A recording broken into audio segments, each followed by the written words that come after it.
Hello, everyone, and welcome back to another episode of your favorite YouTube podcast, Garbage Time Takes. As always, with me is Bobby Epler Good to be back. and the long awaited return of the prodigal son, Dennis Weaver, fresh off the defense of his master's thesis. Welcome, Master Dennis Weaver. Thank you very much. I knew that immediately you were going to introduce Bobby first when you said, as always, as I have, as always with me, my host, Bobby Epler, which is fair. It's been a bit of an absence for me, been a crazy couple weeks, but yeah, it feels good to be here and talking shop with the boys. Yeah, I mean, the first thing we have to talk about, Dennis, you already know what's coming. The You PGA do. Tour has folded tremendously. Jay Monahan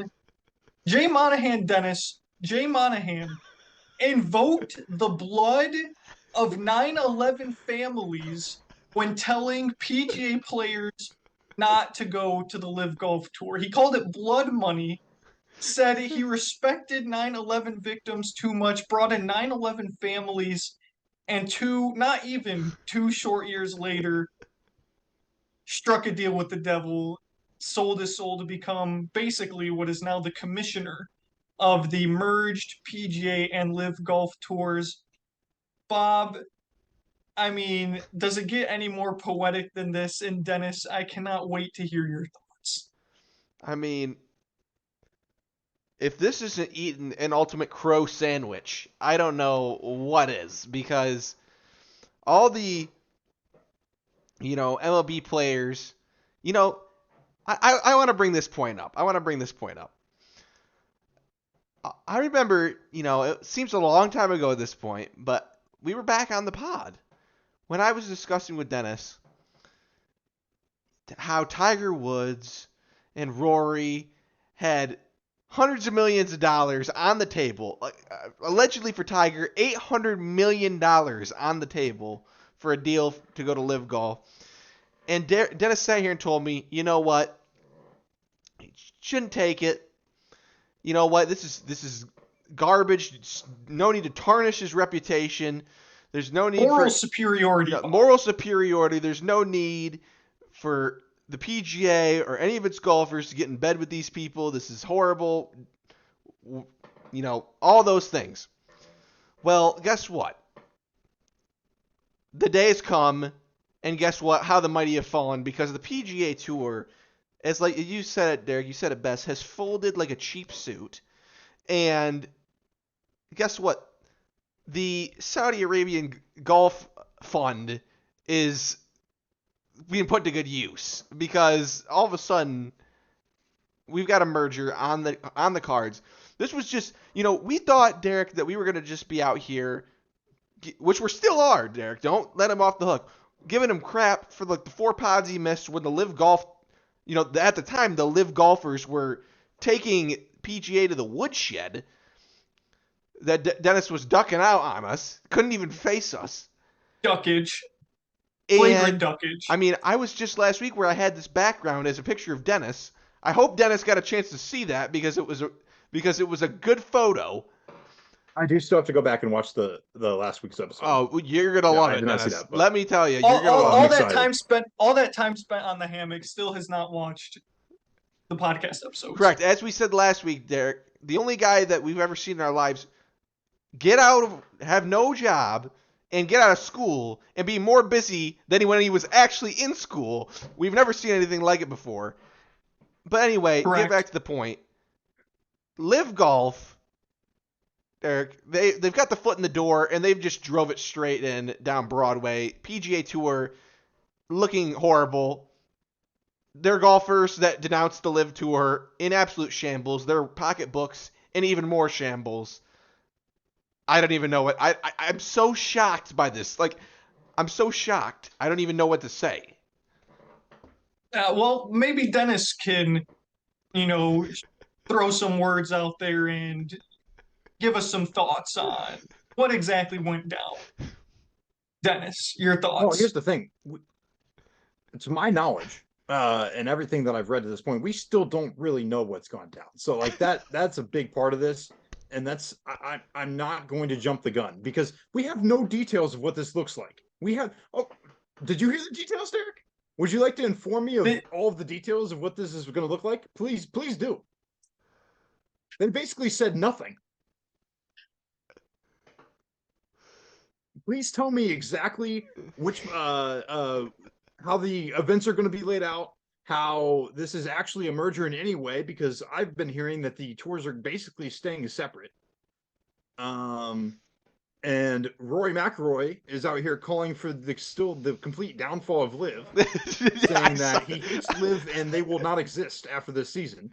Oh, Jay Monahan is saying how they are basically going to have a process for PGA Tour players to reapply, or those players that defected to reapply for the one true superior PGA Tour.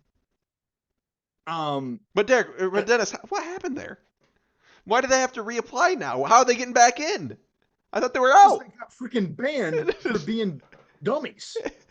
But now they're back. And, okay, so I think there's a lot of ways to look at this, and I once again will restate that I feel like I don't have enough details to make a firm, confident review of what has happened here.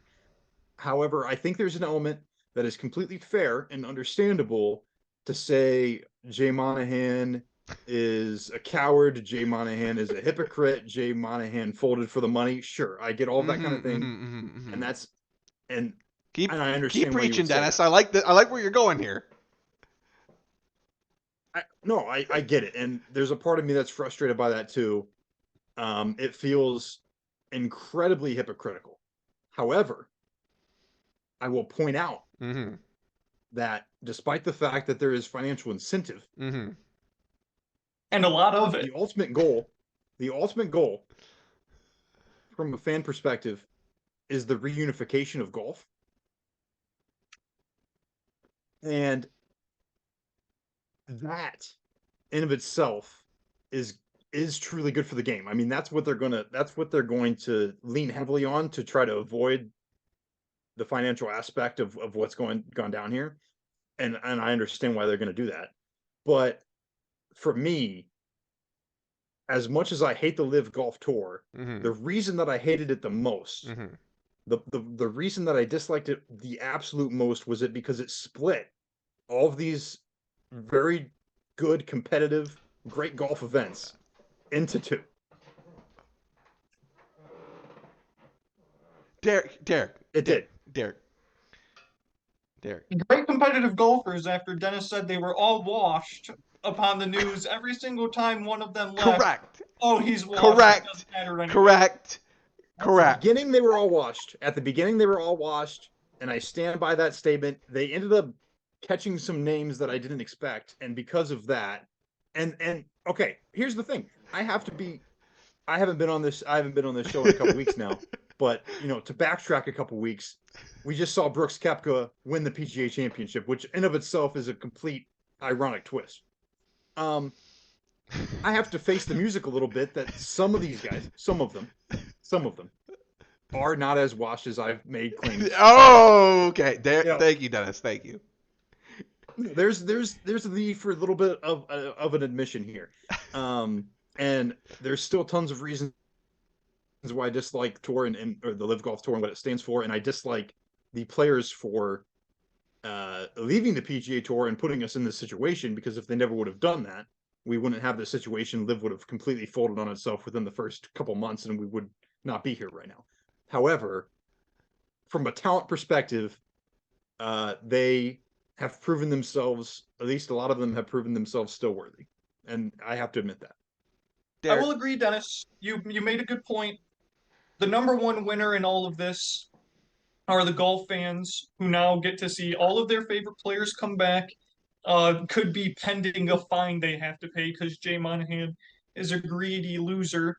This article from Joe Pompliano has some of the details behind what this merger means. Like you said, Dennis, so eloquently, we don't know what the events are going to look like. I imagine they're going to very much be the same normal PGA events that we all know and love. It would not surprise me if they add some more team-oriented events. The one thing that makes the Ryder Cup so special is the team aspect, but obviously that's not good. It's not sustainable to be a season-long event. So I imagine maybe they'll add a few more Ryder Cup style events. But here are some of the details All from right, what we please. know so far from the PGA Tour press release, Jay Monahan's interview, and some reports from the players only meeting. They are as follows. The PGA Tour, DP World Tour, and Live Golf are merging their commercial businesses and rights to create a new collectively owned for profit entity. The merger will cancel all pending litigation between the PGA Tour and Live Golf. Which is a Saudi key. Arabia, Which through is a their key. $620 billion sovereign wealth fund, is the sole investor and is expected to put $3 billion into the newly combined entity. Oh no! Oh, wait a minute, Derek. Say that again. Who's the sole investor? Who's the That sole would investor in be this new league? that would be PIF, the Saudi Arabian Sovereign Wealth Fund, who have exclusive rights to further invest in the new entity and a right of first for refusal for any outside investments. This agreement came together over 7 weeks with Monahan and two other PGA Tour board members negotiating directly with Saudi Arabia. Live Golf athletes can reapply for membership with the PGA Tour, and the PGA Tour will remain a 501c6 tax exempt organization. So to wrap it all up in a very nice, pretty bow, the PGA Tour has essentially agreed to take a $3 billion investment from Saudi Arabia to create a new entity that acts as the parent company for all business and commercial interests across golf. Basically, what happened is the PGA was running out of money because Live Golf forced their hand by creating all those massive signing bonuses, and the PGA had to start dipping into their reserves, which are things that, if I remember correctly, we covered when the Live Golf stuff first broke. Was that a couple weeks later, the PGA announced they were going to be increasing the prize pool, borrowing from the reserves, basically paying against future revenue to an extent. And now they get a nice $3 billion cash influx from the Saudi Arabian government to provide more money to the players, which is a good thing. So it's a shame for all the players who lost out on $100 million. At least they'll be able to make back $20 million. So I guess that's somewhat of a consolation prize. Uh, but yeah, the PGA was going broke, and they knew they were in trouble and would not be able to outspend the Saudi Arabian government, and so they welcomed them on as a business partner, thus folding like a wet paper towel. So a couple of things. My first thought, and I mean, correct me if I'm way out of bounds here. Please do. Please do.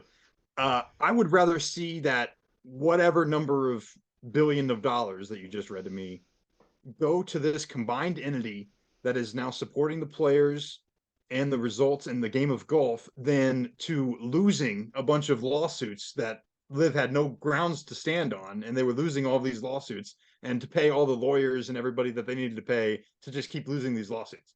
And because they've canceled all litigation now against the PGA Tour, which is a smart move for them because they were going to lose everything. So Well, I also a smart I move. understand that Go ahead. Go ahead.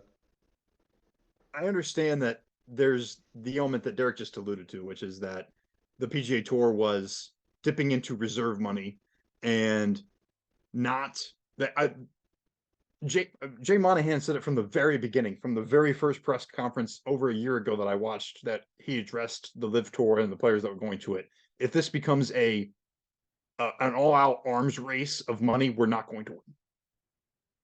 Correct, and They're he just did not. so by invoking the blood of 9/11 families to encourage his players not to defect. Which is why I just said that I understand why he's being called a hypocrite, and it's Dennis, and do we've you lost Bobby, disavow but Jay Monahan? Do you disavow Jay Monahan? I don't know. I don't know. You don't know, Dennis. He invoked the blood of 9/11 victims' families to say the Saudis are paying it with blood money. Do not go there. And then he went behind their back and took $3 billion of blood money. I think that Jay Monahan has made a lot of decisions for very selfish reasons, and that is becoming incredibly apparent now. But I also do truly believe that there is at least a portion of Jay Monahan that loves the game of golf.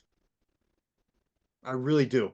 More than 9/11 families, yes, it would appear so.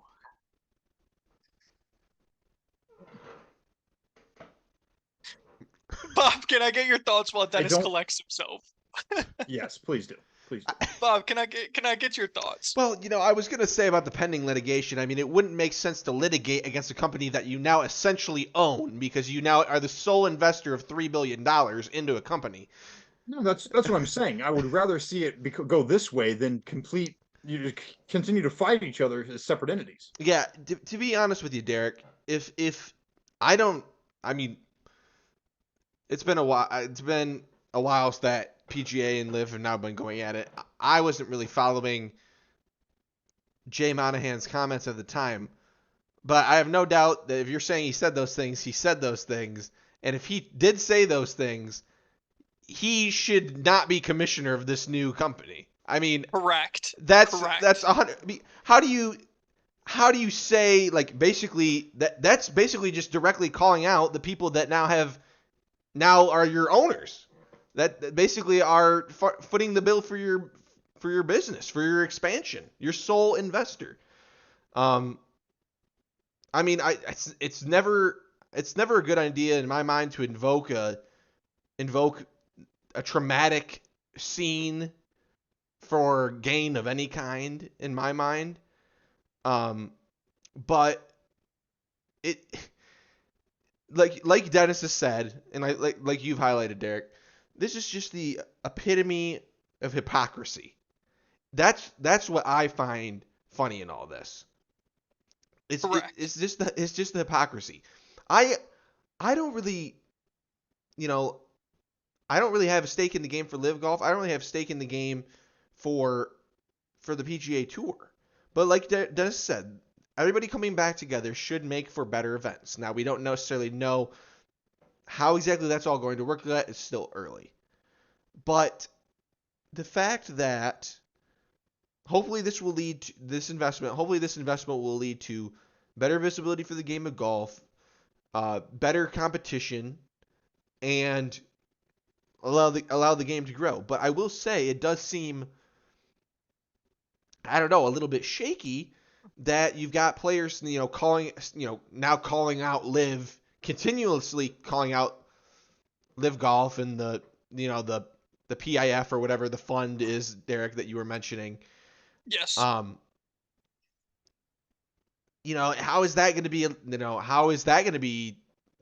tolerated? How is that going to be, kind of looked at? I mean, I don't know. I'm very intrigued to see. I'm also, wonder if, this is purely speculation on my part, but it also, I can't help but wonder, Derek, and maybe you can add some comments to this too. How much of this comes from a place where people that are saying these things have a little bit of, I don't know another term to use, but butt hurtness that they didn't take the Brinch truck to the bank when they had the opportunity, and now could have had the exact same. It would have turned out literally zero difference. They were going to end up back up on the tour, potentially been millions of dollars richer than they were. Hundreds of millions. Yeah, hundreds of millions of dollars richer than they were. I mean, it's not just the Rory McIlroys. We know the Rory McIlroys of the world. Rory's got it made. But you know what? There's tens of other guys that probably made the same decision as Rory that don't have it made like him, that could have stood to make a lot of money. Willie Z was going to get paid. I just wonder fat stacks. So what I wonder is how this will all play in terms of now, either animosity or public dissension against the new league, against the commissioner. There's a lot of emotions at play here. So I'd like to clarify something, and once again, please correct me if I'm using outdated information here, because there is a lot that's happened and most of it's unclear. But it seems like, especially with some of the reports coming out today, that Live Golf, in terms of focusing on the actual golf itself, is remaining a separate tour. I believe so. Um, I believe so. which means that they will continue to have live events in a seemingly reasonable fashion to as they have had to this point. I It believe opens so. up the avenue for players to then reapply for the PGA Tour. My question is, Sure. Correct. if you've already accepted $100 million Sure. from the Live Golf Series, what happens? I mean, are you reapplying to the PGA Tour to then have to, break the top 10 to win 100,000? Probably not. I mean, Well, maybe. I So guess it how much depends is on the really player. changing? How much It is depends really on the how player. much is really going to change? Well, Sure. Dennis, in my mind, it would come down to the fact is this $3 billion investment going to be using to make. I'm assuming it's going to make the prize pools larger. Part of Well, that money definitely. has got to It be will going to definitely make make the the price pool. prize pool larger because if they're splashing, I mean, it would make no sense to like financially, I would think, to splash all the money on the Live Golf Tour, which probably has way I don't know the numbers, but probably has way less eyes than the actual tour that is there now. I don't know if it's ownership is the right word, but at least I mean sole investor in. You take that how you want. Sole investor in. That's where the money's to be made. So you have to think that that's where if you're a live golfer, if you're seeing okay, if you're somebody that's not as good and you got a really good contract, maybe like you're saying, like you're like Derek, you're saying, I'm really not no need to apply. But if you're some of the guys that we were talking about Dennis, like that you're saying are now the not washed guys, the guys that maybe you know didn't see coming and are now like competing to win events. Those guys are going to be saying, you know what, I can play a team event on the live tour, a week in, week out. And, on the off week, I can go play these PGA events because, like we also highlighted, Dennis, you and I had this conversation not long ago. The PGA plays Yep. events every single week. If they maintain Yep. that current calendar, there's going to be plenty of opportunities for decent, I'm assuming much more decent prize funds to be won. And I'm assuming what they're and to further that point, because I think it's a good one. I would assume with this sort of merger partnership situation that we have here, that we'll continue to see an even more strategic scheduling of these events. Yeah, Because right now it's sort of you're right. Live is doing this. They're scheduling their big events or their only events because Yeah, they only have a few on the off weeks, quote unquote, of the PGA Tour when sure, there's not sure. really a big event going on. I would assume that that will be even more strategically put in place to try to draw eyes to the game of golf every single week, whether it be the Live Tour or Correct, whether it be a bigger correct, PGA event. correct. So then that just to further your point that somebody could theoretically bounce back and forth. I don't know what the rules on that would be at this point because there's been so much Yeah, animosity between the two. But yeah, I mean, you could see it kind of being like even at the beginning, I think there was a lot of references to the world of racing. You could see people who like race in NASCAR sure. and then like IndyCar Yeah. and like a completely like separate entity, but they'll do so on alternative weekends. Uh maybe that's in golf's future. I don't really know. I mean, All I yeah, go know ahead, Derek. Go ahead. is that Jay Monahan is a hypocrite. That's all I really care to talk about, to be honest with you, because I'll say it again.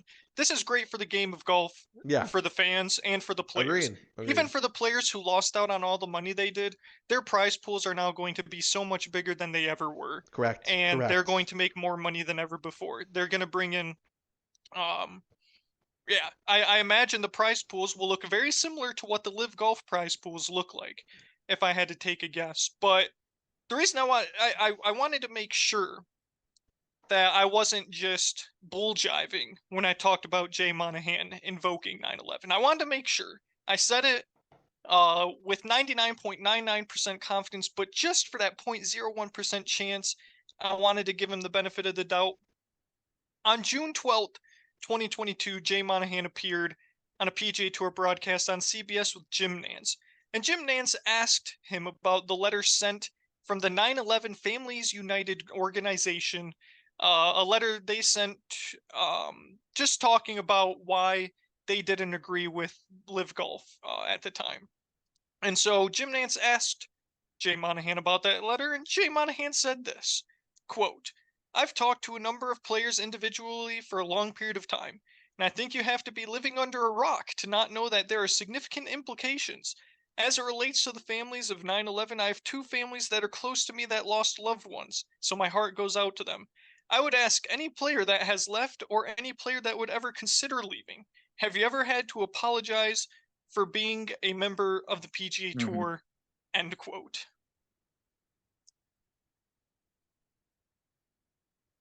Yeah. I mean, I don't know what to say. I mean, like you said, like you. And Go ahead, Derek. Go ahead, Dennis. Go ahead. no, I was just going to say, I just pulled this article up because I know I had glanced at it a day or two ago. In this recent meeting that they had with the PGA Tour players, which was characterized as contentious and heated, uh, Jay Monahan basically accepted the criticism that was being handed to him by players, including being called a hypocrite. He said, I'll just read a short part of the quote. "I recognize that people are going to call me a hypocrite. Anytime I said anything, I said it with the information that I had at the moment, and I said it based on someone that is trying to compete for the PGA Tour and our players. But I accept those criticisms, and circumstances do change." So, So, it, has new information come out that Saudi Arabia was not involved in the 9/11 attacks? no, certainly not. Okay, okay. So that I heard that quote earlier today too. What the heck, Dennis? Help me out here. Help me understand. The I think information I here's the had at the time. What does that even mean? I mean, what does that even mean to invoke 9/11 and call that the it information means I had at that time? no, it means at that time. This is how I take that. At that time, we got to think back to over a year ago. The PGA Tour was the big dog still by a long shot. It wasn't even close. Live Golf was very new. It had no grounds, this no leg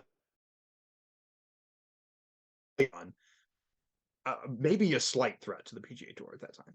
And so, it while it was a little bit fear-inducing, probably for Jay Monahan to see some of the big names go, I think he was willing to be kind of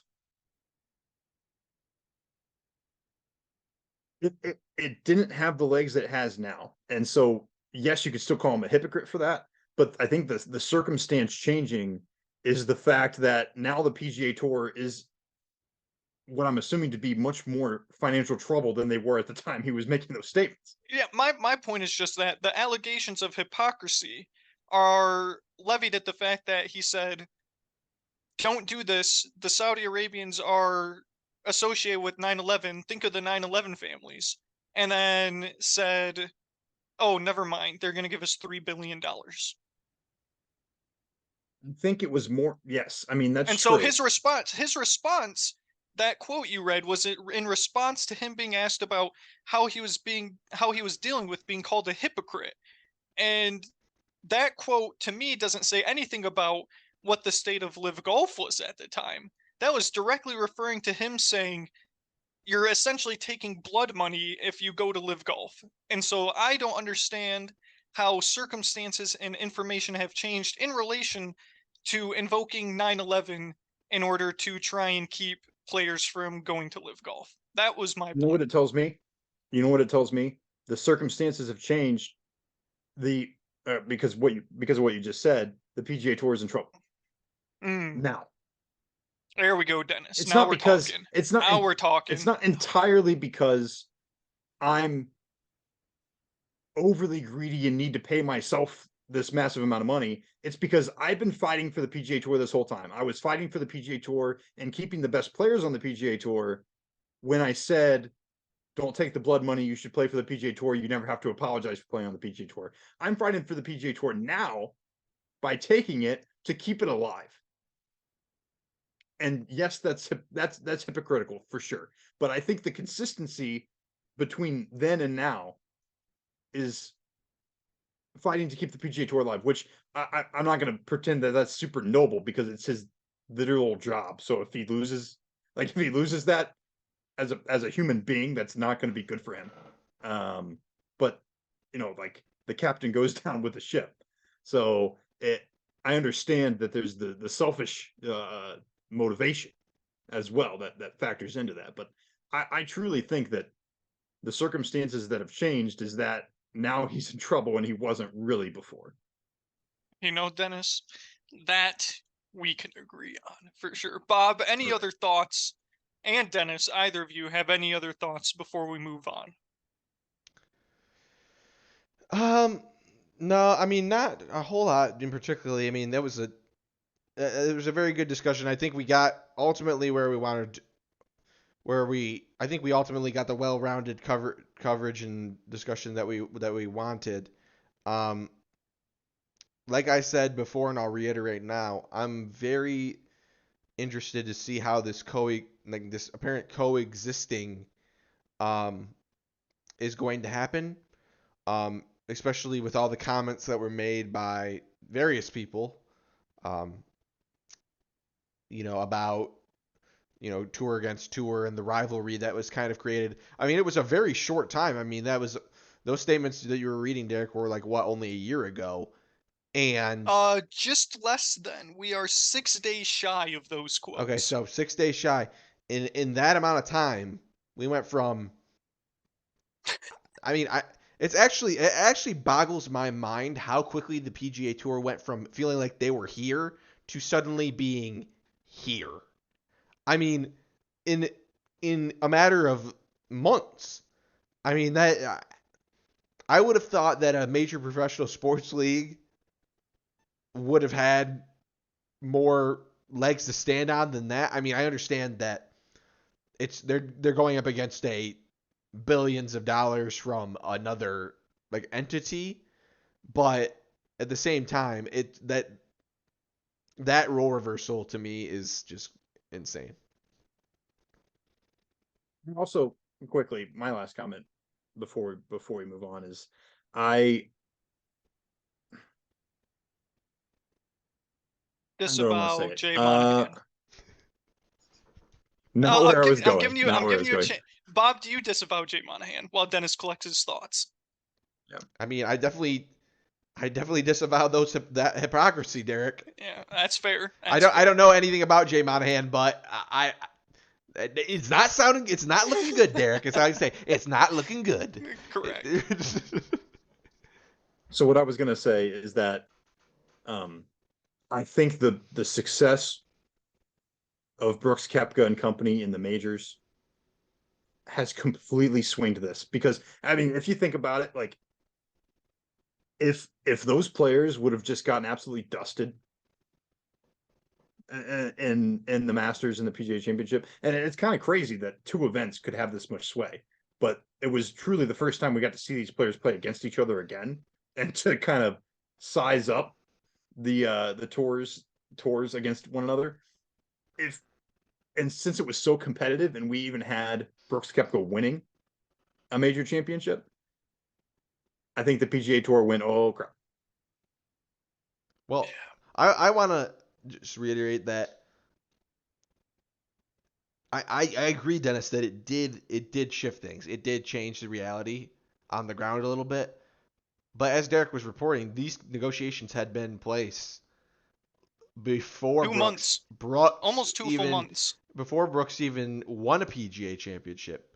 Sure, sure. And so that 7 weeks. tells, I mean, that Yeah. makes, I mean, That's that's that's even the straw. worse. That's Yeah, even that's worse.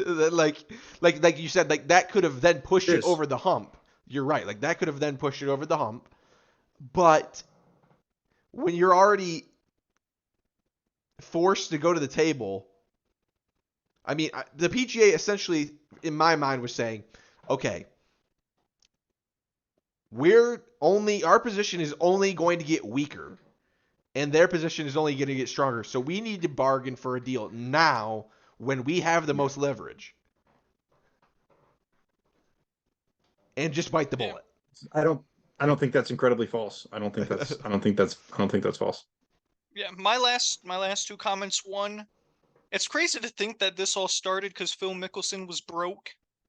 That's sort of the butterfly effect. If Phil Mickelson wasn't broke because he's a terrible gambler, then he probably never spearheads the Live Golf Tour the way he did, and Wow. that was that was one of the dominoes, was Phil Mickelson being a degenerate gambler who sucked.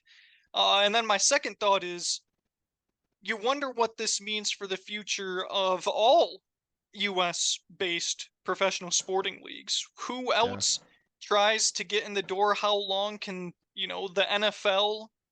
I mean, if the Saudi Arabians come knocking with billions of dollars to invest in the NFL, how do they say no? How does the NBA say no? How does the MLB say no? So it's a very, we could be at the very, very top of a very, very slippery slope in terms of foreign entities, just outside entities in general. Doesn't even have to be the Saudi Arabians, but they most certainly could be looking to invest in future sports leagues because oil is a finite resource. And in a way, I mean, we could do an hour, we could do a podcast to itself about this topic, Correct. but it, and I'm very glad you brought that up, Derek, because it shows it to me. It shows me just how little comparatively Americans care about golf compared to these other sports. That's what it really tells me. Because you can't convince me for a second that if another country like the Saudi Arabians were coming in here and trying to buy out the NFL, that would be allowed to stand. Probably, yeah. There's no way that would be allowed to stand, or I would be floored. In my mind, it's kind of, I don't know, it kind of sends a message to me on that regard too. But you're right, Derek. It is a very slippery slope. Fair, but at the same time, nobody, or at least nobody in their right mind, is trying to out stand. I don't think I have stood out here and said that golf is more popular than the NFL. No, It's not. I It's got you. not. I get you. I But, mean, but I mean, sure, it is popular in circles, but across America, oh no, it's the NFL. no, I got you. But I'm just saying, I just don't think that, I don't know, people in our government or higher ups in our country would allow things like that to stand if it was a bigger, like if it was the NFL. That's just it's utter speculation, but that's kind of what I think. Speaking of the NFL, Dalvin Cook was released by the Minnesota Vikings, or I guess he technically won't be released till tomorrow. Am I released? Uh, Yeah. yes, but Minnesota cutting a lot of veterans loose this offseason. Patrick Peterson, now Dalvin Cook, a couple other guys have gone as well. Yes. Bob, the Detroit yes. Lions, the golden carpet.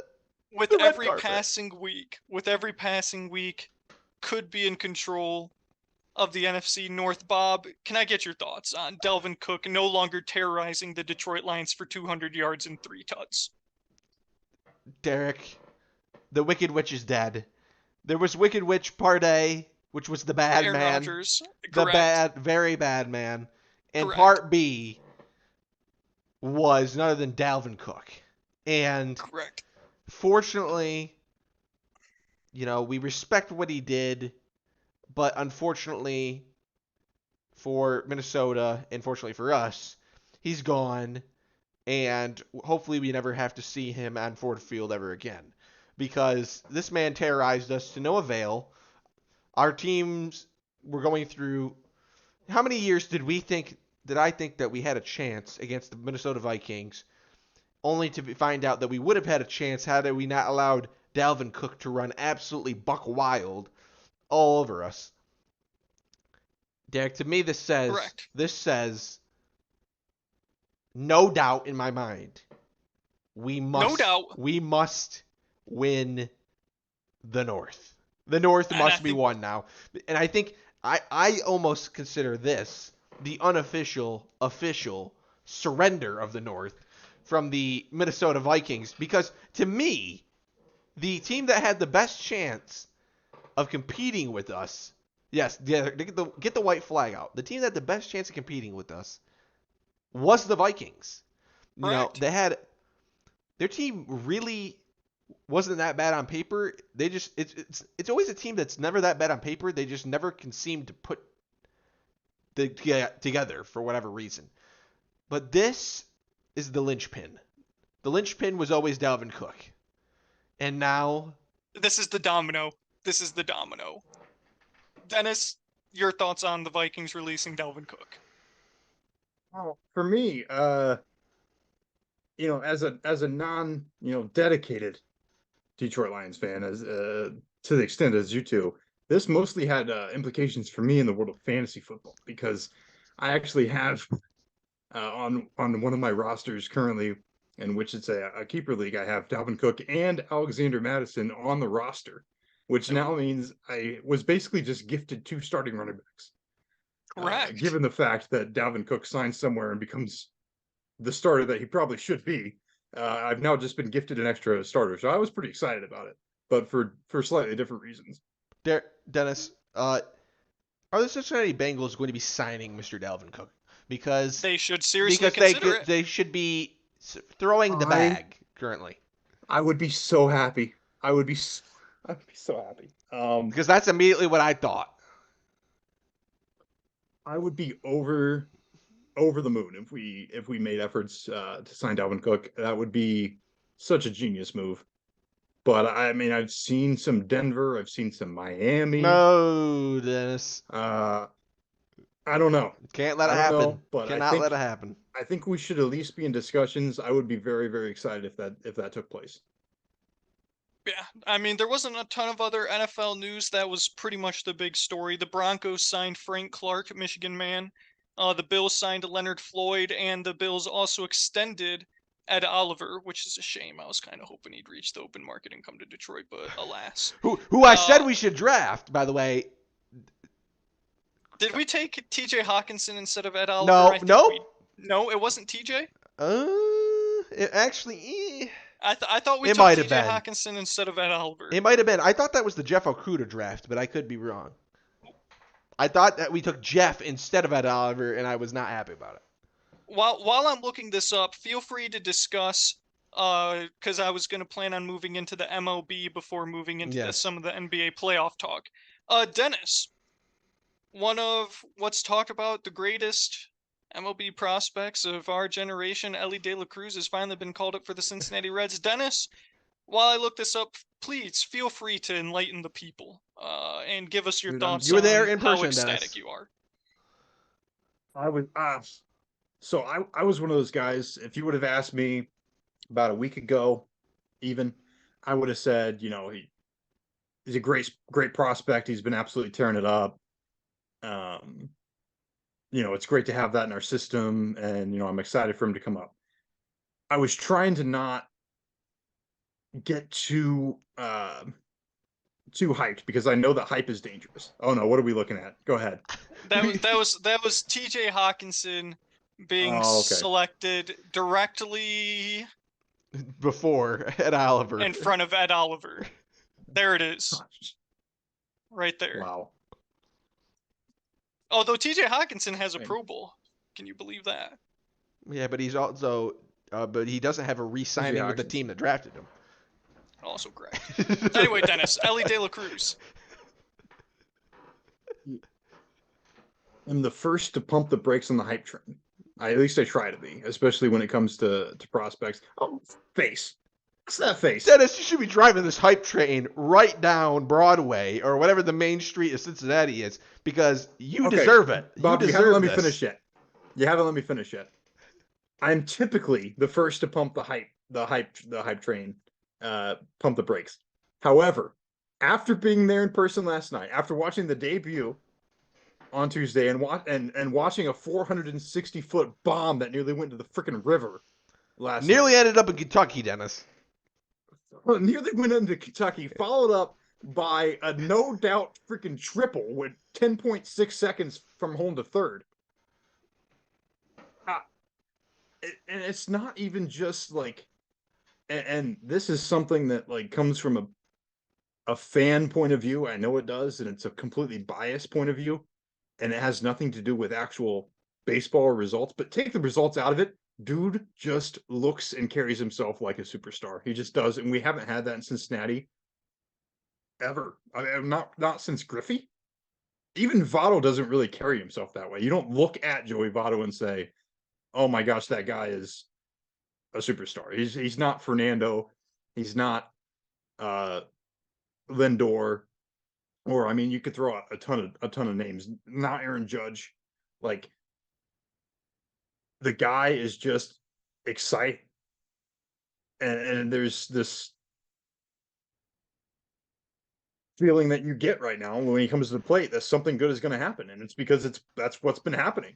And it's only been a couple of games, but I'm aboard the hype train now. I probably wasn't a week ago. I'm on board. I'm driving that thing right down freaking Main Street, down right down Pete Rose Way. I That's mean, right. we're That's right, taking this thing Dennis. down to the banks into Kentucky. Like half of his home runs are going to be because this is. I mean, this dude is insane. Let me tell you right now on this podcast, this dude is insane. Well, here's hoping for your sake, Dennis, he doesn't have a year two like O'Neal Cruz did, where he came out batting 160 and then immediately got hurt. Bob, Well, any that's the thoughts thing on here. Ellie? Oh, go ahead, Dennis. Go. No, I was just going to say, I think if there's any area that you could sort of pump the brakes on for now a little bit, it's that I would say called up prospects tend to have success early because pitchers haven't faced these guys. Uh, they just there's an inexperience, and I think the advantage goes to the hitter in those situations. So I think Correct. that this is a pattern that you've seen quite a bit. I hope that I mean, doesn't let's happen let's here, not and I forget have reason to believe it Aristides won't. Aquino, Dennis, the Punisher. Correct. Don't forget about the Punisher. Don't forget I mean, about even not to bring Shogo it up right now, but Akiyama. well, Shogo Akiyama never got hot to my recollection, but yeah, there have been these uh, flash in the pan instances. Um, I think that the track record that he has demonstrated throughout his trek through the minor leagues indicates that this will not be one of those cases.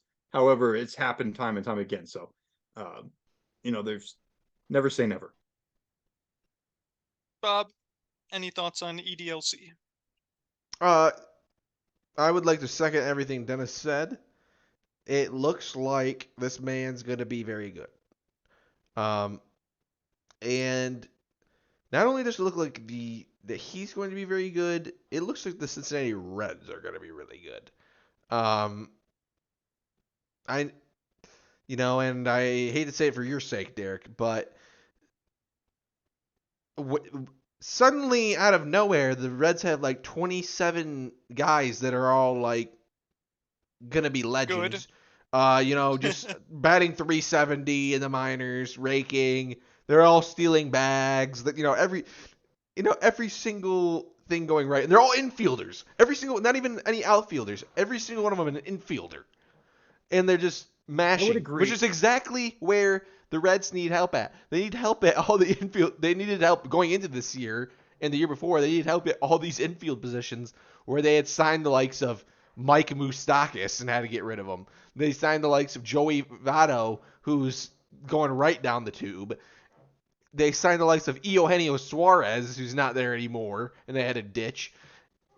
And now, suddenly, all those are filled by guys who are, you know, proving to be very serviceable, if not above serviceable, major league players. And in an NL Central that's looked like hot garbage, right along there with the AL Central, which has looked like hot garbage, um, serviceable and on the rise could be enough to get it done. If I was Dennis, I wouldn't be content with third in the Central. I'd be content with we got to win this thing this year because there's a vulnerability and we can get hot at the right time and we've got the players, maybe not the experience, but the players and the talent to get the job done. It'll be very interesting in my mind, as I was telling Dennis, to see can there be a signing or two or a trade or two for a couple bigger arms, better arms in the rotation. I think that's exactly what you need. Graham Ashcraft has looked like an absolute train wreck of a disaster as of late. Can he turn it around? Can you get some guys healthy? can you get a guy to, kind of end that rotation for you? Um, it's going to be interesting, but I think that it's not time to be content. If you're a Reds fan, I think it's time to say No, right now we have a chance to win a division. I think you're absolutely right. And I mean, eh, it's so natural for me at this point to just put things into a future context, and I still think that that is obviously super valid. The guys that are doing this are young and continue to be under our control. But there's no real reason why there can't be a run this year. I mean, we're sitting in a position where the National League as a whole is very tight, especially the NL Central, as you alluded to, is not doesn't have one of these super dominant teams that's running away with it. I mean, we talked about this before the pod. Milwaukee, a game up on Pittsburgh. We're 4 games behind that, and so sitting here in early June, if they maintain this momentum, if they stay sort of on a roll, why not? Go buy an arm at the deadline in July and truly try to be competitive. They're going to have to continue to prove that. You can't just go on a stretch where you bring up Matt McLean and LA to the Cruz and win a few Sure. games and everybody's excited, and then go on a 0 for 10 streak. I mean, that's something this team's capable of, unfortunately. But I tend to agree with you that the offense is really hot right now. It's really, really hot. It's really exciting, and for longer than just a little bit, they've proven that they can score runs. And so, if that's the case, and you know what your weakness is, um, maybe we're going to be in a position here soon to bolster that. Yeah. Before any more Reds glazing goes on here, uh, before we turn into a Cincinnati Reds podcast, there was one other MLB news I wanted to bring up. A short one was Alek Manoah being demoted, not to AAA, not to AA, not to Single A, but the Florida Complex League, which is like where rookies go as soon as they're drafted to play some baseball before actually getting into the organizational levels. So Alek Manoah, just absolute disaster to start the season. Thank goodness that didn't happen for me while he was on my fantasy team last year. But Alek Manoah got to get some things figured out. But the real big news: Jacob DeGrom has blown his elbow out yet again. He's gonna need surgery to repair his UCL, Yep, Tommy John. and you know, I feel like I can't remember if I put it. I think I put it in a different group chat. But I essentially said, is Jacob DeGrom baseball's Derrick Rose? And the resounding answer in that group chat was absolutely. A real shame what his career has been. When he's healthy, he is easily the most dominant pitcher I've ever seen. And that's with having seen prime Clayton Kershaw, prime Justin Verlander, prime David Price was absolutely untouchable. Prime Tim Lincecum, who almost has a similar career path at this point. Um, but yeah, just dude can't stay healthy. It's a real shame. Maybe one day we'll be able to see him in his full glory, but maybe it's time for him to turn the page, maybe be the greatest closer since Mariano Rivera, because his stuff is basically untouchable. But at the same time, you don't make the highest paid starting pitcher in the MLB a closer either. So big decisions looming for Jacob DeGrom, and didn't know if you guys had any thoughts on what was some of the sadder news this week, because Jacob DeGrom is truly a special talent. Yeah, man, I saw the interview they did with him when the reporters were asking him questions about, the kind of the news of the injury had just dropped. And the man was, clearly very emotional. It's heartbreaking. I love watching Jacob DeGrom out there, and I think, unfortunately, Derek, the only solution to this is, like you said, I think it's I think it's bullpen time. This at this point, this is going to be Tommy John number 2, I believe. Um, Not to mention numerous other injuries.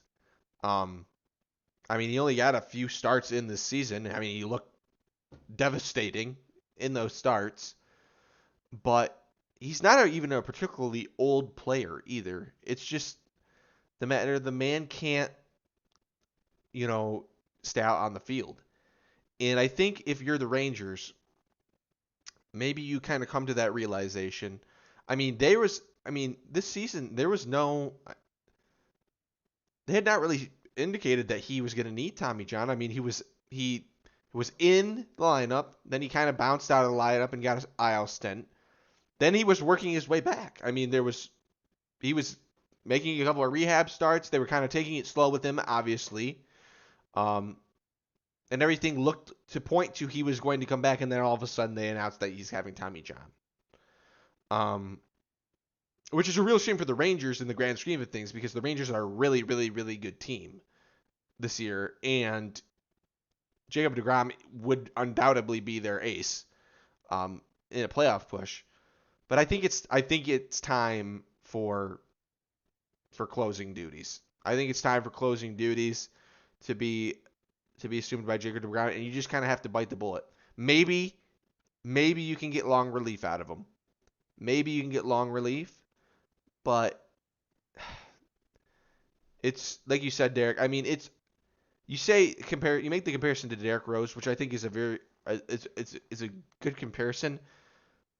But it would be like, in my mind, it would be like if Kobe had a career, had Derrick Rose's career, because Derrick Okay, Rose yeah, was yeah. because Derrick Rose was a really good player, but even at Derrick Rose's best, I don't think that compares to what Jacob deGrom's best is, and Probably not. and I so mean, Derrick Rose was an MVP. he was. I mean, don't get me wrong. I mean, it's just apples and oranges, I guess, here at this point with an analogy, but I really really really felt bad watching this when like I said, if you haven't seen the like kind of exit interview that he did, check it out. But it was really really sad. I don't have much to add. You guys covered it really well, and it. I didn't actually see the exit interview or the interview.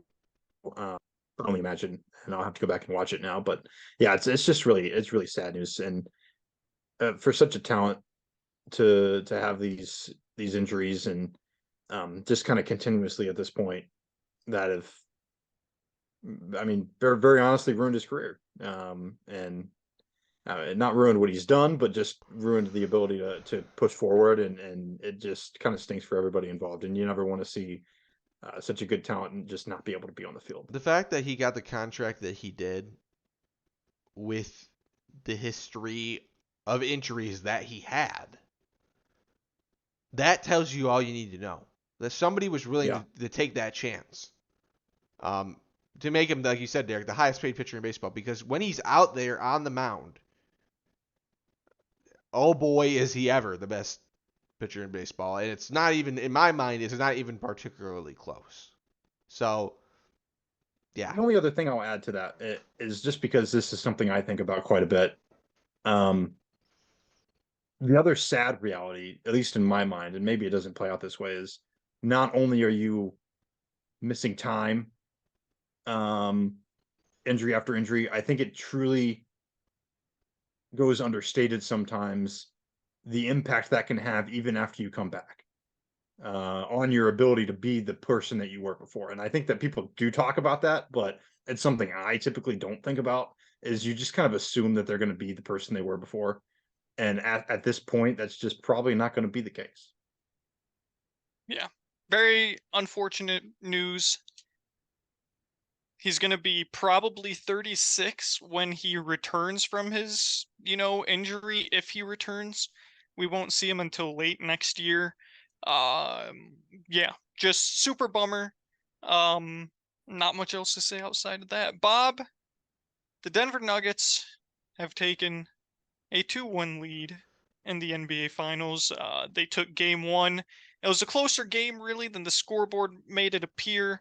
Yep. Then in game two, the Miami Heat absolutely lights out from the field. It was one of those games where if you were the Heat, you had to win that game, because if you don't win shooting basically 50% from three, Duncan Robinson showing up, Max Drew showing up, um, and they only won by three, you kind of had a feeling that Denver was going to come into Miami and sort of take care of business, and that's what they did. Nikola Jokic, Bob, 30, 20, and 10.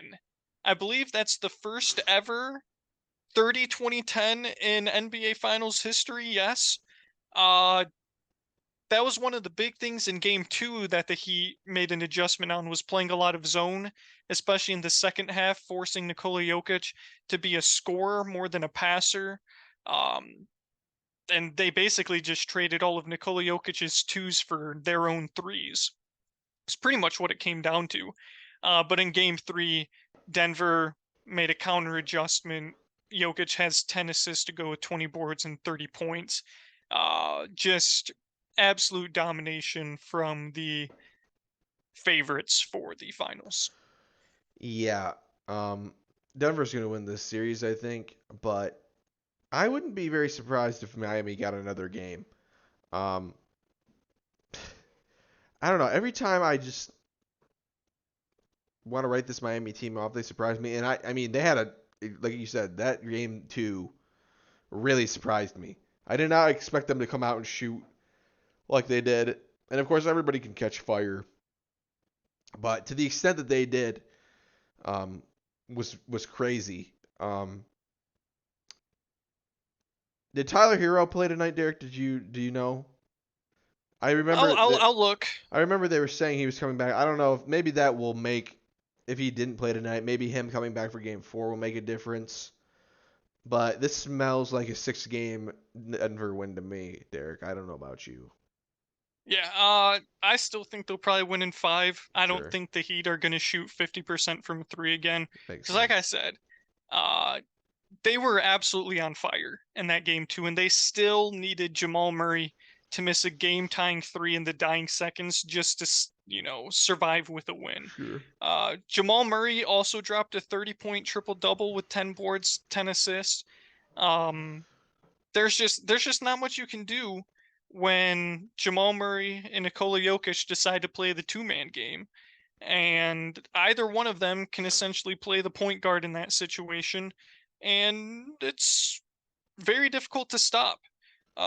Looking at whether or not Tyler Hero played in yesterday's game. The ESPN app sucks. I'm sorry.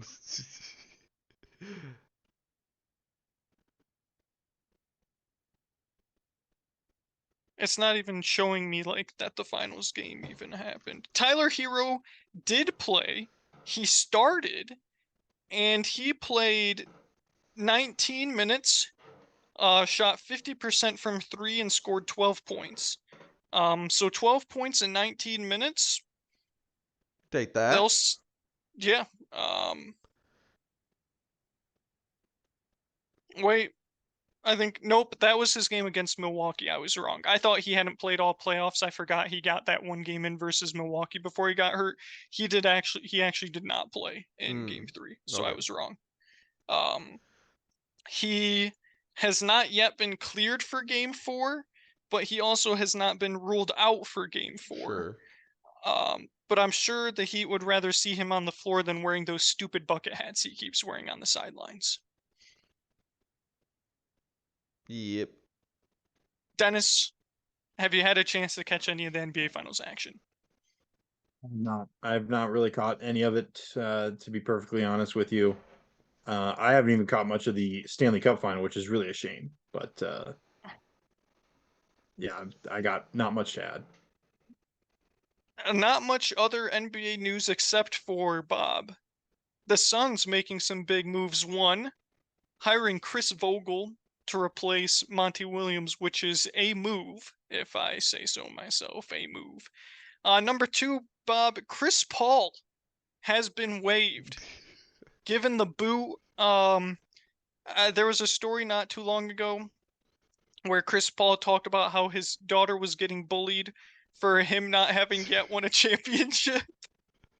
Yeah, And now she's probably yeah. gonna get bullied because now her dad is jobless too. You hate to see it. You really hate to see it. The kids in Arizona, they don't play no games. Bob, what do you think this means for the Phoenix Suns moving forward? I think it means that they're going to be actively pursuing another point guard. And I don't think that's going to be signing a point guard. I think it's going to be trading for a point guard. So, um, Kyrie Irving to the Suns. I've I've heard some. I mean, I've heard some rumors. James Harden maybe. So keep an eye on that. I guess. Yeah. Dennis, any thoughts on Chris Paul For, being cut? yeah, forgive me if I don't feel too bad for Chris Paul and his offspring. I mean, between the millions of dollars in both TV deals and historied NBA contracts, I think they'd be just fine. Bob, will Chris Paul finally go to the LA after David Stern nixed the deal No, that would he have nixed it. he nixed it. He nixed it. That would have brought Chris Paul to LA. Bob, It's is time. is it time? It's time.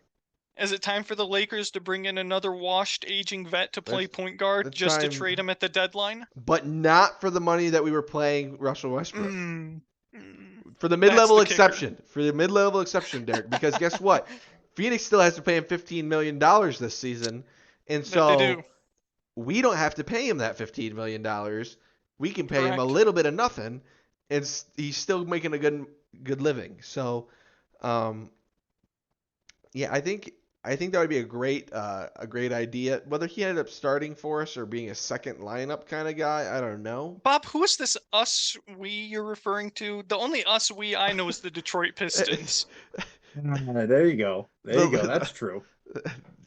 Fair enough, but I'm very excited to see what happens in Los Angeles if they ended up signing him. Unbelievable. Unbelievable. The Pistons fall in the draft lottery and you're already referring to the Lakers as we. Uh, Disgusting. Derek, Dennis, I can't fight against or root for an organization that's actively being jobbed by the NBA. They don't want us to win. I guess that's a fair point. Dennis, you said you haven't watched much of the NHL, but the Vegas Golden Knights have now taken a three or no, they lost. The Panthers jumped back 2-1. in with the Yeah, they won in overtime overtime. as they did basically throughout the entirety of the Eastern Conference Finals. So suck it, Bob. The Vegas Golden Knights aren't in the clear yet. Matthew Tkachuk does it again, scores another clutch goal. Dennis, I don't know how you haven't had time to watch any sports, considering you're not even busy these days. I don't know I what could that's all speculate. about. Yeah, I mean, Your I thoughts, don't really Dennis. know. 2-1. No, Series isn't over. The series isn't over, and the series doesn't begin until the road team wins a game. that's very true. And this was one that um had to be won by the Florida Panthers if the series was going to continue in a competitive fashion, and we might just have a series. It looked pretty good for the Vegas Golden Knights there, Bobby. In games 1 and 2, fairly dominating if I believe, Especially game two. if that's correct. Especially So game two. it, all the momentum was there, and now sure it took overtime, but 2-1, we got a series. Bob, thoughts on the Knights? Just a road bump. Just a road bump. Drive that, Just a road drive bump. that bus down the strip, baby. Book the parade. Ridiculous. Ridiculous. Only other NHL news, again, I haven't watched a single game of the Cup Finals, if I'm being honest. Only really catching up on the highlights. But there was one other big piece of news, Dennis, that relates to your Columbus Blue Jackets. Can you tell me what that is? I catch it. Dennis, Derek in just disbelief. Dennis, are you even a Blue Jackets fan? No. I mean, I am. I mean, as I think I've said before, if I'd pick a team, it's definitely the Columbus Blue Jackets. But to call me a fan might be a little bit of a extension. I'm more of a playoff hockey fan than anything else. Okay. Okay. Well, the reason I ask is because the Blue Jackets have hired none other than former Stanley Cup champion with the Detroit Red Wings and Anaheim Ducks, Mike Babcock, to be their head coach. Um, but seeing as how you don't follow the Blue Jackets that closely, there's no point in me asking for your thoughts on that. Unless, I mean, you may have some thoughts on hiring Mike Babcock, but I doubt it. Be curious to hear your thoughts as former Detroit Red Wing. Well, And Anaheim here's the Ducks. thing. Here's the thing. Uh, I remember very vividly when he and the Red Wings parted ways, and then he went to the Maple Leafs, and that was very disappointing because the Maple Leafs were hot trash. His coaching style got him in a little bit of trouble, if I remember correctly. Mike Babcock's a real old school hockey guy, but he hasn't actually coached at the NHL level in a number of years, I don't think. Um, yeah, he hasn't coached in the NHL since 2019, it doesn't look like. So we'll see. We'll see if he's mellowed out. We'll Okay. see if his coaching style has changed. But the fact of the matter is, he's gone to the Stanley Cup 3 times and has won it once with the Red Wings. I know that for a fact. So never a bad idea to get Stanley Cup experience at the head coaching position. Other than that, I don't really think, just scrolling through my notes here, unless anyone else has some big news that has happened lately. Um, I don't think I got anything Well, I got else. one. Oh, Dennis has Did we got want to one. talk about the Big Ten or no? Yes, that was the other thing. I knew there was something in the back of my mind. Yes, Dennis, thank you. The Big You're welcome. Ten has released the 2024 and 2025 opponents for each Big Ten team. There are a number of teams with a variety of protected opponents as well as two-play opponents. Number two being that they just play home and home with them for these first 2 years, and then they pretty much cycle through every other team in the Big Ten, uh, playing them twice every 4 years, if I remember correctly.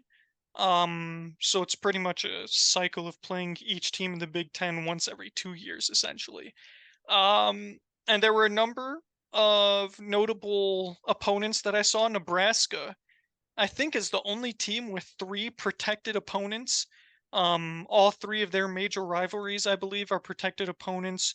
That would be Nebraska, Wisconsin, and Minnesota, I want to say. Michigan has protected rivalries with Ohio State and Michigan State. Michigan State has a protected rivalry, I believe, with Michigan only, but Penn State is a two-play opponent. And then Ohio State, I believe their only protected opponent is Michigan. A couple other protected opponents out there, but I don't care about the rest of the Big Ten that much. Anyway, but the real story for me was Michigan will be playing at UCLA in 2024 and welcoming the Trojans to the Big House in 2024.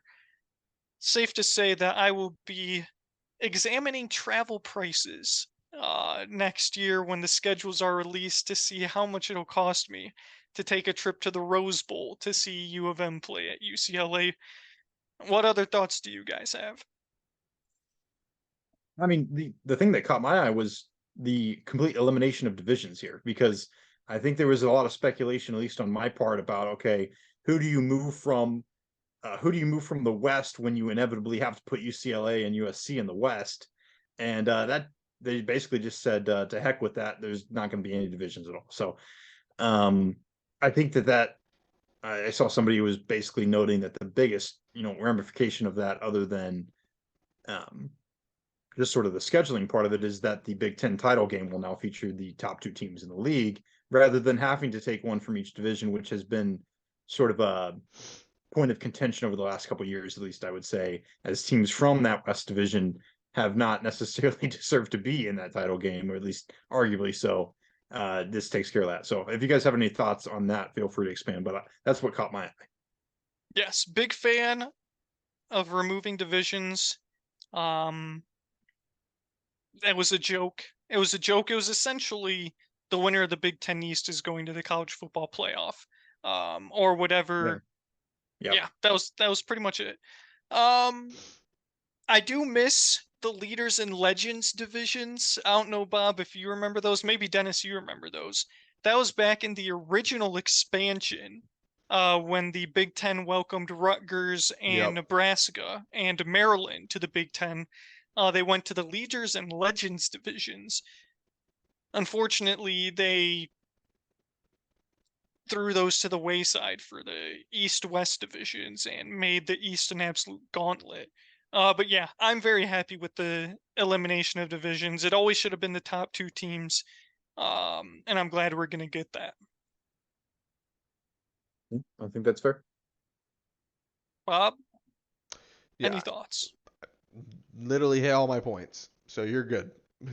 All right, there was one thing.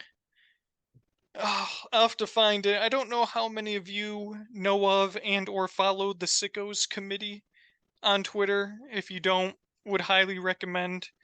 Um, they retweeted something that showed us basically each year there will be like a number of combinations of three teams that could end up in a three-way tie at the top of the conference.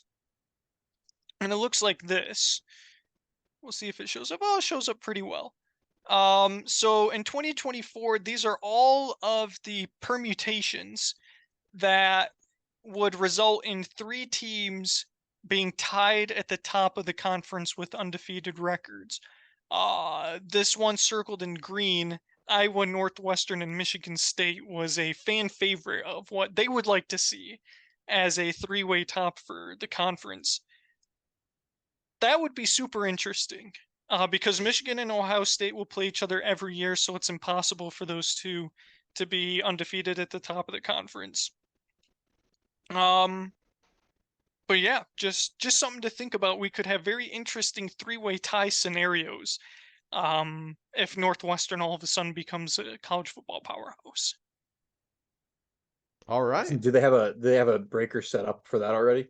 A I tiebreaker? have no idea. I have no idea. I imagine it'd come down to common opponents. If I had to think, I'm pretty sure that's the Probably second. something pretty standard. Yeah. Yeah, because obviously the first one's always head to head, but if you don't play each other, that tiebreaker goes out the window. So I would imagine, I'm pretty sure the second tiebreaker is common opponents. So I don't think they would change that um, in that instance. Interesting. Interesting. Okay. But yes, thank you for bringing that up, Dennis. That was major news.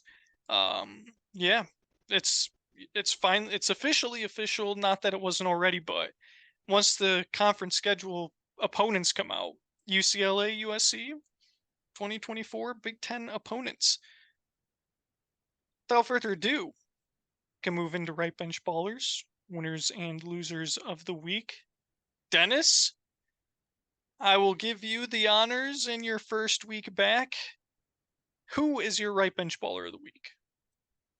My right bench baller, Joey Weimer, Milwaukee Brewer, as on a current 8-game hitting streak, batting .481 over that span with 3 homers, 9 RBIs, and 2 stolen bases. So I was going to go with another option, but I felt like that wasn't really in the spirit of the right bench baller, considering the man came up and was immediately plugged into the 4-hole in the lineup. So no LA Day the Cruz for me here, but Joey Weimer with the shout out.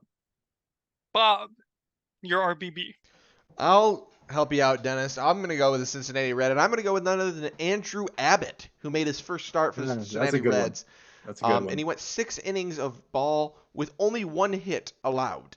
6 strikeouts as well for the young gun. He was drafted by the Reds in the second round in the 2021 draft, and he has quickly made his ascent to the majors, and they need him to be all that as advertised and more because, like I said, their rotation is pretty thin at the moment. Last Red in their debut to allow one hit. You know him, Derek. Johnny Cueto. So very, very, very cool stuff for Andrew. And wish him nothing but success and hopefully a long, prosperous MLB career.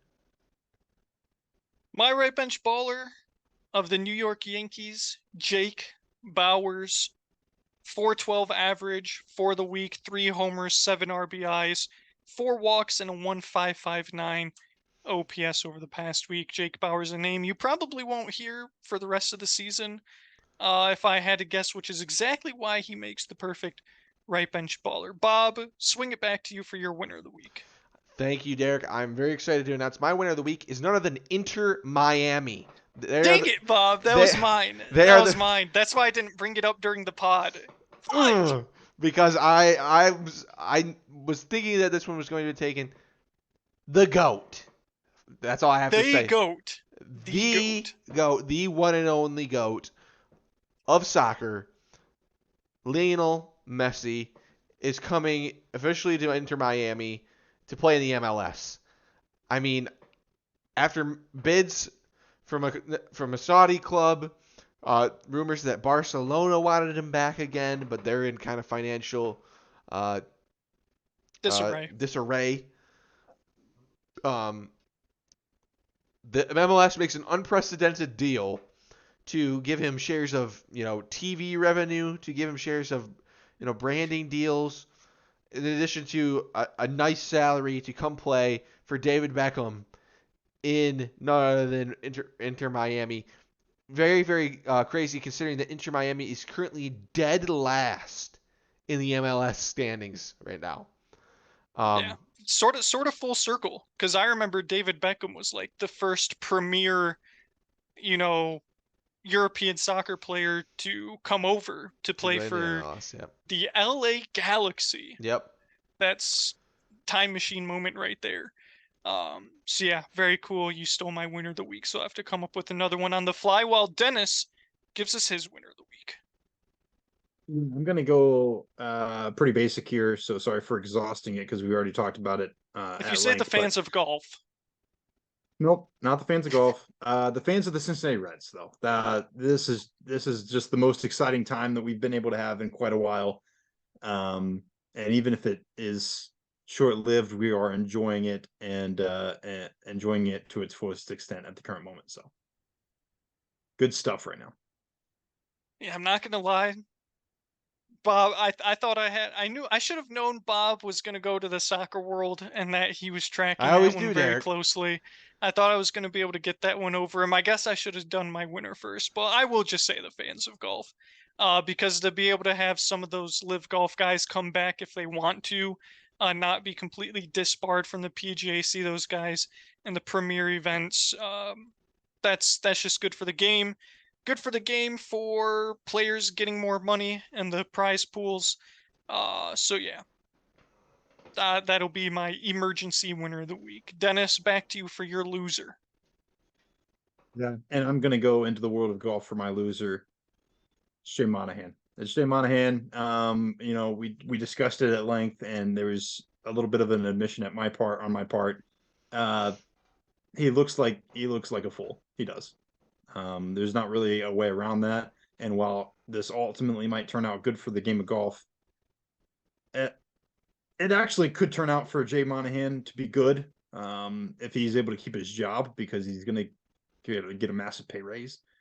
But he looks like a complete idiot. So loser. Dennis, or not Dennis, Bob, your loser. I'm gonna go off the. You guys always go with some crazy off the wall titles for your losers and winners of the week. I'm gonna go with a loser of the week. Cover up stories, because, and I'm going with this. There was news that released a day or two ago, or leaked in the NBA world, from John Morant's camp saying that the gun that was shown in the video of that's going to get him suspended again was not in fact a real gun, but a toy gun. And they were making claims that it was actually not a legit firearm in the video. Like I said, this was released from members of his camp. Apparently, that spoke to some reporter, but it's been making its waves through all of the the sports debate shows and all of that, and everybody isn't buying it for a second and just saying that it just sounds dumb, which is kind of what I'm saying too. But cover up stories, loser of the week. Yeah, that I hadn't heard that. Thank you for telling me about Well that so done, I can Bobby. look it up later because Uh, that is hilarious. That is hilarious. the Uh, out of the boxness of that is fantastic. yeah. My loser of the week, again, I wasn't planning on doing golf for both my winner and loser of the week. This was my loser back when I first saw it. Brandel Chambly. Dennis, I'm sure that's a name you're very familiar with. But Brandel Chambly has been a very staunch anti-live supporter. And Oh just yeah. the night before the merger news Let's do broke, this. he was going off about how Live Golf was dead and all sorts of things, just ripping on Live Golf. And then literally the morning after, uh, the merger was announced, and Brooks Koepka quote tweeted him and said, "Can somebody check on Brandel?" So yeah, Brandel Chambly, massive loser. A I was just wellness check. looking. We need a wellness check. Yes, that's what it was. A wellness check on Brandel Chambly. A couple of news articles have surfaced since then. Um, Brandel Chambly holds out hope that the PGA Tour Live Golf merger won't happen, suggests government intervention. Uh, What was I saying? Literally, what was I saying? so yeah, Brandel Chambly, yeah, Brooks Koepka tweeted welfare check on Chambly, because Brandel Chambly just an absolute shambles. You hate to see it. Another honorable mention loser is Greg Norman, because for all of the spearheading he did, basically being the Live Tour's mouthpiece. From all the press releases so far, it doesn't look like Greg Norman is going to have any role with Live Golf moving forward. So sort of used as a tool, and then once his purpose was served, they've sort of thrown him away, is what it appears so far. It could be more details to emerge, but Greg Norman appears to have been jobbed by the Saudis into being their mouthpiece. And he was pretty much that meme of the U.S. soldier protecting the sleeping child with the flames and the knives in his back. That was Greg Norman protecting Live Golf, and now he's no longer likely going to be affiliated and profiting from that. So, honorable mention loser Greg Norman, the Shark, Dennis. I feel like Greg Norman's been a multi-time loser on this podcast for a think he- multitude of reasons because I know I've brought him up like twice. Correct. I was just and saying, now- it's always you, now- Dennis. And now he's losing for the exact same reason that might be able to argue that he was a winner before. So Correct. it's pretty ironic. Bob, Still losing. Bob, do either of you have any honorable mentions? I don't. Bob, is our very own Dennis Weaver an honorable mention loser of the week, also due to the Live Golf merger? Dennis, what say you? Are you an honorable mention loser of the week? Get the white flag, Derek. As a staunch PGA supporter, waving the PGA flag, and for Jay Monahan to about face go full Benedict Arnold. Go full Benedict Arnold and throw you to the ditches. Are you an honorable mention loser of the week, Dennis? I he's think more you than could make honorable the mention. argument. Bobby says it is. All right, that's fine. I mean, I'll take that on the cheek. I mean, About I feel like both. face. I feel like both a loser and a winner at the exact same time. But for the reasons that you've outlined here, definitely, I think a loser designation is more than fair. Bob, I'm glad you took enjoyment Benedict out of Arnold. that about face line. Full. I mean, I Ridiculous. expected Dennis to come in here redder in the face than with his hair, about this Live Golf news, and instead he's just trying to peddle this good for the golf bull, which okay, Dennis, I appreciate it. You're towing the company line, but Oh man, that was good. Derek, that was just, oh man, that was great.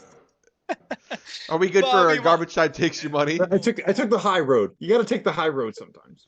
yes. Hopefully not 115 floors high. As Derek likes to say, Other Dennis, when they go low, we go lower. That's right. Correct. Yes, Bob, we are ready for garbage time takes your money. I'll briefly recap last week. So we had Angels Astros with Framber Valdez versus Shohei Ohtani. The over-under was set for 7.5, and we just took the Angels versus the Astros. The Astros won that game 6-2, meaning the Astros won, but the over hit. Bob, we both took the Astros and the under, missed it by a half run, unfortunately. We were But right there. we were right there. Unfortunately, the Angels scored 2 in the 8th to Ugh. push the over to hit. What do you got for us this week? Well, I think that I don't know why I think Dennis is gonna love this matchup. I really no reason, but it just seems like a kind of matchup that Dennis would like. We got the New York Mets at the Pittsburgh Pirates, and I don't say that because of the teams necessarily played. I say that because who's on the mound for the Pittsburgh Pirates? It's none other than Rich Hill, Dennis, on the mound. Oh no! For the Pittsburgh Pirates against Tyler McGill of the of the Mets. Oh yeah! Oh yeah! Rich Hill, stinker. That is a stinker. Bet on that all day long. Well, Rich has been pretty solid, like in all actuality, hasn't he? Well, Or am I crazy? he looked I like thought he prime just Jacob got shelled. deGrom against the Detroit Okay, Tigers okay. about a week and a half ago. The over Let's see under here. of this game. Oh yeah, he did. The over under of this game is set at 9.5 runs. So people are thinking that there's going to be some runs scored here, folks. Dennis, can I get your thoughts on how Rich Hill's going to fare against the Mets that just scored 10 runs today? Yeah, I mean, here's the thing: we got last time out, 1 earned run over 6 2/3, so we bounced back in against St. Louis. But before that, 6 earned against San Francisco, 5 earned against Texas. So that I don't know. I mean, it seems as though he's had his ups and downs. Just looking through the game log here. At about 92 but- years old. Yeah, he's up Correct. there. I think if you just look from a stylistic perspective when you watch 43. this guy pitch, you don't. There's. I remember feeling this way when he pitched against the Reds earlier this year. It's like, how are we not hitting this guy? Like Correct. that is really the feeling that you get. It makes no sense why he's sometimes effective. That being said, for some reason he has been. So this one's tough. What do you say? Over under 9? What has 9.5. Tyler McGill been doing? 9.5. I think Tyler McGill blows. I think so too. That was my instinct, and for that reason, I'm leaning over in this game. And then I will go with the New York Mets. I think that while they've been able to hold it together somewhat, I think the wheels are falling off for the Pittsburgh Pirates. So I'm going to go with the New York Mets. Tyler McGill's last outing, 5 innings, 4 hits, 1 earned run, 2 runs total, 4 walks, 4 Ks. Nope, I'm reading it backwards. His most recent appearance was against the Toronto Blue Jays, 5 1/3, 5 hits, 1 run, 1 earned, 5 walks, 5 Ks. So somehow got in and out of trouble to only allow 1 run to score. But I don't really care. Dennis, unfortunately, we're on the same page. The Mets, even though they've blown multiple 3-run leads just in the past 2 days against the Atlanta Braves, they're scoring runs with the best of them. Put up an absolute crooked number on Spencer Strider today. So I'm going to take the Mets. I think they hit left-handed pitching well, if I remember correctly. A lot of dominant righties in that lineup. Pete Alonso is hurt. I don't know what his outlook is after he got hit by that pitch yesterday, I believe. But regardless, I don't have much respect for Rich Hill, even though he has humbled me many times when he has faced my Cubs on the mound. So I will also take the over There. and the Mets. Should any team that loses in back-to-back days to the Oakland Athletics 11-2 and 9-5 be immediately faded until proven otherwise? I think so. Is that what the Pirates have just done? I just looked that up. They won the first game of the series 5-4, and then they subsequently lost 11-2 and 9-5. at home, mind you, against the Oakland Athletics. Yeah, I think until otherwise, they should be faded religiously. I'm gonna go with the New York Mets as well, but I'm gonna take the under and say that Rich Hill getting it done. Rich Is Rich Hill. Hill gonna dominate? Turn This back the is clock? Rich Hill pitches okay, but the Mets still get it done. Guys, I before I get into the social medias, I'm on Rich Hill's baseball reference page, and Oh, you know how it shows the jerseys for the little number in the jersey for the player and the way they play. are we gonna play guess how many jerseys Rich Hill has? Well, yeah, we're gonna play guess how many jerseys Rich Hill has. Rich Hill is 43 years old. Yes, he is. And Dennis, I don't know if you knew this, but Rich Hill is a Michigan man. He attended the Did University not of know that. Michigan. hmm It was drafted originally by the Chicago Cubs in the fourth Correct. round. Fourth round. So, Derek, Every time he pitches against us, I see that stat. here's what we're gonna do. I'm gonna give you both. I'm gonna give you an over under. I want you to tell me where it's at. Over Okay. under 11 jerseys by Rich Hill. Over under. Oh man, this is one of those situations in which I'm trying to factor in the psychology that I know is here because Bobby's intentionally picked this number. And so that means he's either trying to get us to think that this is what I did a little while ago and put it just over the over, thinking he would just go over and it was actually under, but he could be pulling reverse psychology and it's actually the opposite of that. I have a feeling it's over. That's my gut. He could also be reverse psychology, Dennis. Very correct. The old Uh, reverse psychology. I'm trying to think. Obviously, the Cubs and the Pirates. I also know of the Tampa Bay. Dodgers, I'm pretty sure, and Tampa Bay. I don't know if he's ever pitched for the Rangers, but part of me wants to say that he did at one point.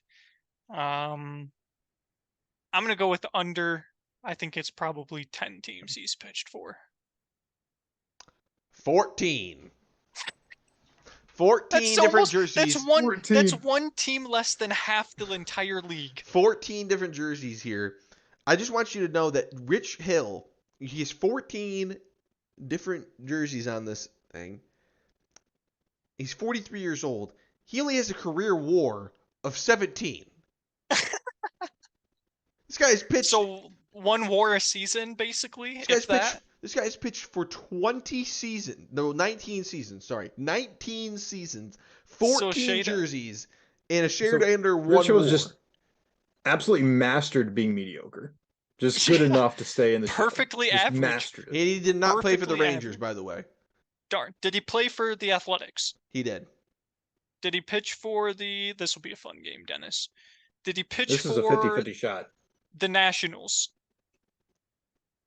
Let me check. No. / Expos. Darn. No.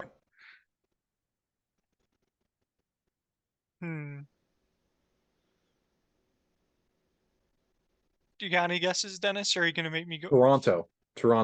No. San Francisco. No. No, okay. I don't got it. Boston? Correct. All right, I'll just read them off. Cubs, Orioles, Red Sox. I was going to say Baltimore. Cleveland, Angels, Yankees, Red Sox, Athletics, Dodgers, Twins, Rays, Mets, Red Sox again, Pirates. Wow. So there you have it. I'll get into the social medias at Garbage Time Takes. That's a good way to finish it up. At Garb Time Takes on Twitter. You can find the link to our website in the description of this video below. Thank you for sticking it out all the way. We're glad that we can get Dennis back on the pod and join us, make our family whole again. I think we had some great discussion tonight, boys. Please feel free to share this pod with a friend, and let's get those views up. Important news. The next episode of Garbage Time Takes will be episode number 50 all time. all time. Next week's episode will be number 50. So Dennis, if you can be there, that'd be greatly appreciated. We'd rather not hold the 50th episode without your presence. So let's see if we can get Unfortunately, Derek, we might have some question marks. We can talk about that off the air. But yeah, unbelievable. there are some question Dennis. marks. That's As Bobby soon off as the I saw his screen. Bobby face. off the screen. As I saw There that face, might Derek, be- I knew we were sunk. That's it Dennis. might be unfortunate. This literally the three of us get together one time a week. Is there no sacredness to the Thursday night podcast episode recording, Dennis? There is 100% sacredness. It really is. Trust me, it really is. There's just some when you're taking a trip to the home of country music, Oh my gosh, you unbelievable. might not be able to attend the podcast. Derek, all I have to say before you hit the 3-2-1 is that there's never been a Friday night date night that's been missed. And that with that, I'd like to end. I'd like to end my case. There's one more thing, Dennis. Will you give me screen sharing capabilities momentarily? Oh please? gosh. Oh no. Are we gonna do? Okay. Yeah. Just a second. This is the stuff that the people come here for. I can't believe we're gonna have to postpone the 50th ever episode of the podcast because Dennis is gonna be singing along to Morgan freaking Wallen in Nashville. Unbelievable. I thought he was gonna say Morgan Freeman, and I was gonna lose it on him. Dennis, this is what I wanted to show you. That is 4 times, Dennis. 4 times you have already been absent. Do you see the number of combined missed appearances by me and Bobby, Dennis? Can you give me that number? Here's the thing, Derek. You don't update the sheet when you're not here, because you've missed several pods, and they're not on the sheet because not in season 2. You're not here. Not in season 2. Yes, in season 2. Which season 2 episode did I miss? When did we start season 2? Oh, the NFL. Okay. Okay, but still, it doesn't matter when you missed it. It doesn't matter when you missed it. Well, I was referring specifically to season 2. I specifically remember back-to-back weeks, and there were valid reasons. But apparently, that was when Dennis misses, it's no longer sacred. That was back in season 1. Was when I missed episodes. I have not missed since the NFL season ended. That's when we created season 2. But Dennis, you're trying to make this about me when this is about you missing potentially 3 out of 4 podcasts, and you're not even working on your master's thesis. You know, Derek, I hate to pile on here, but I think it's more or less not really potential. It's like more or less going to be missing 3 out of 4 podcasts. Well, the preemptive. Prove me wrong, Dennis. Prove me wrong. From the preemptive not available, please. No, we might need just a little bit of flexibility and understanding from my co-host here. If you don't think I deserve that, feel free to drop that in the comments. But this is just. Yeah, some things are just out of your control, and it's not out of malice or intentional.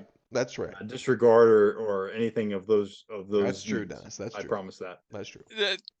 I mean, there are some things are out of your control, but I feel like planning trips to Nashville to not be on a Thursday night may potentially be in control.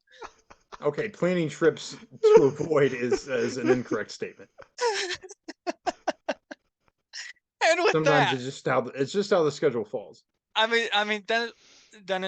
When you start your your new full-time job, which is going to be remote. Hassle. Remote, but a hassle. Thank you, Bob. Thank you. Here remote. which is clutch.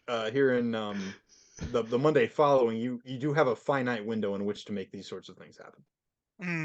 Of course. Don't worry, Dennis. We're very understanding here at Garbage Time Takes.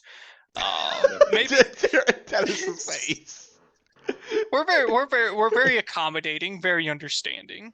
Perhaps we'll do the podcast on a different day to ensure that you can be here for the 50th episode, Dennis, because I'm sure the people want to see your beautiful face very much for big episode number 50. I would love to see their to see their responses. Yes. Well, with that being See your said, smiling faces. no more piling on for Dennis this episode. We appreciate all the support. Like, comment, subscribe, hit the bell to know when we post next week's 50th episode. So let's get 50 views on this podcast. You have a friend, share with a friend, because we're your friends. And with that, in 3, 2, 1. Peace. peace. peace.